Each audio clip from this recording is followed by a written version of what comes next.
Hello friends, Beauty's bake and cook চ্যানেলে আমি beauty চলে এসেছি আজকে আপনাদের সঙ্গে একটা বাটারফ্লাই কেক শেয়ার করতে।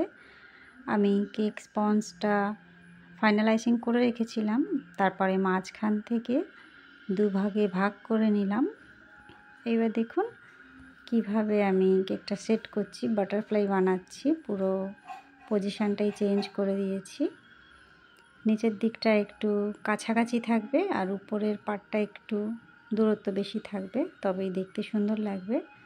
আমি সাইড দিয়ে কোনো কাটিং করব না, শুধু এই রকমই থাকবে। আর কাটিং পিসটা যেহেতু কোটিং করা নেই, তাই এইভাবে একটা ডিজাইন করে দিচ্ছি। এটা আর সমান করব না, এটা নজেল দিয়েই করে নিচ্ছি। ক্রিমও দেওয়া হয়ে গেল, প্লাস আমার আইসিং হয়ে গেল, ডিজাইন হয়ে গেল, যাই বলুন না কেন। এইভাবে রেখে দেবো। এটা সেমভাবে আর একটা সাইড আমি করে নিচ্ছি। বাটারফ্লাই থিম কেক এর আগেও আমি আপনাদের সঙ্গে শেয়ার করেছি। সেই ডিজাইনগুলো প্রত্যেকটা খুবই সুন্দর সুন্দর ডিজাইন। আর এইটা আমি পুরোটা জেল দিয়ে করব, মানে পাইপিং জেল দিয়ে ডিজাইনটা করছি। আমি এখানে বর্ডার করে নিচ্ছি একটু। এই নজেলটা হচ্ছে প্লেন একটা নজেল, ছোট্ট আর কি সাইজে। এই সাইডটা আমার বর্ডারটা পরে করব আমি। এই যে আমি পাইপিং জেলে রেড কালার মিক্সড করেছি আর কয়েকটা ড্রপ আমি দিয়ে দিচ্ছি আগে।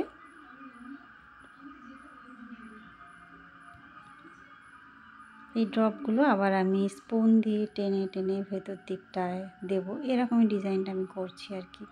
এই যে একটা স্পুন নিয়েছি, ভেতর দিকে টেনে আবার এটা বারে বারে আমি মুছে নিচ্ছি চামচটা, নচেত কী হবে, সাদা ক্রিমটা উঠে আসবে আর ডিজাইনটা দেখতে অত ভালো লাগবে না।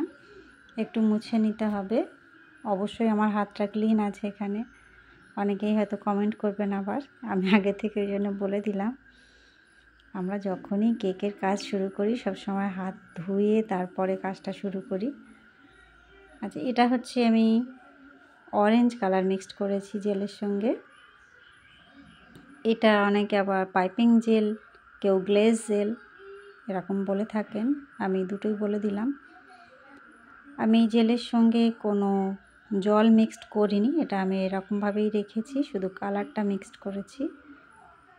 যখন পুরো কেকটা কভার করতে লাগে তখন সামান্য একটু জল আমি ইউজ করি, কিন্তু এখন আমি জল ইউজ করিনি, কেননা খুব বেশি পাতলা হয়ে গেলে এটা দেখতে ভালো লাগবে না। যেহেতু আমি এটাকে ঘষে ঘষে ভেতর দিকটা টেনে নিয়ে যাচ্ছি, এমনিতেই অর্ধেক উঠে আসছে, তার সঙ্গে যদি জল দিই তাহলে খুব পাতলা হয়ে যাবে। এই যে ব্লুটা যেরকম আমার একটু জল দেওয়া ছিল, যার জন্য এটা পাতলা হয়ে গিয়েছে। দেখুন কত সুন্দর একটা রেনবো কালার চলে এসেছে আমার। 3টে কালার থেকে 4-5টা কালার চলে আসছে আর কি। কত সুন্দর একটা কালার হয়েছে, তাই না? আপনারাও ট্রাই করে দেখতে পারেন। আর মাঝখানটা বাটারফ্লাইয়ের বডিটা করে দিলাম গোল গোল করে। আর এই যে এই দিকটা আমি বর্ডার করতে ভুলে গিয়েছিলাম, সে বর্ডারটা একটু কমপ্লিট করে নিচ্ছি। আর বাটারফ্লাইয়ের গায়ের উপরে চোখ মুখ করছি আর একটু করে ডিজাইন করে দিচ্ছি যেন আর একটু রিয়েল লাগে। এখান থেকে একটা বাটারফ্লাইয়ের শুঁড় করে দিচ্ছি। শুঁড় বলেন, আমি কোনটা সঠিক সত্যি বলতে পারিনি হয়তো, এই নিয়ে আবার হাসাহাসি করবেন না, যাই হোক।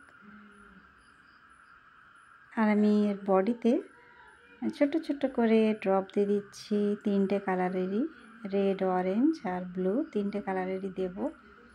কেকটা সত্যিকারে এত সুন্দর দেখতে ছিল, যেটা সামনাসামনি না দেখলে বোঝা মুশকিল কতটা সুন্দর ছিল। যাই হোক, ক্যামেরায় অত ভালো আসে না ভিডিওটা।